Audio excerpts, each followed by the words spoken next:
Erlarning qo'liga palay kiyib namoz o'qishi. Savol. Assalomu alaykum.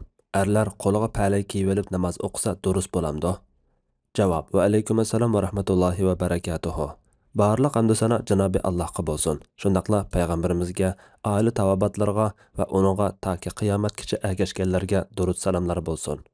Erlarmi, ayollarmi palay kiygan holda namoz o'qisa, to'rt mazhabning qarshida namoz durust bo'laveradi. Chunki qo'l yerga bevosita tegishi, ochiq turishi ya shart ya vojib emas.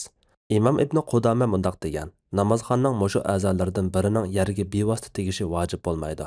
Qozi dedi: sallasining bir uchiga yoki kiyimining yeng'iga yoki peshiga sajda qilsa namozi sahih bo'ladi. Bu Malik bilan Abu Hanifa qarishidir.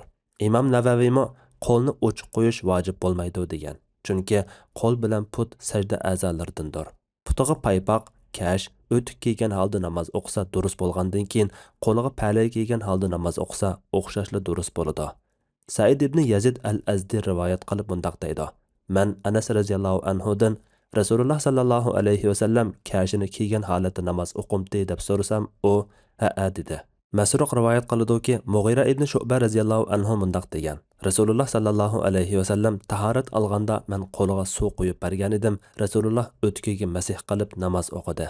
Hasan Basri: sahobalar issiqning dastidan ikki qo'lini yangdan chiqarmay, salla va do'ppiga o'xshash narsalarga sajda qiladi degan.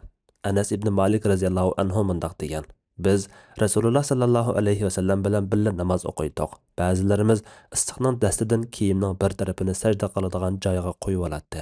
Buningga asosan qattiq issiq yoki sovuqda yengini yoki chapan peshini yoki boshqa bir narsani alqini bilan yer arliqida qo'yib namoz o'qisimi bo'laveradi.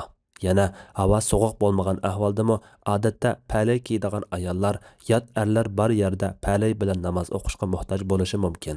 Ayollarmi namoz o'qimoqchi bo'lsa, palayni selib etishi kerak emas. Palay bilan namozi durust bo'laveradi.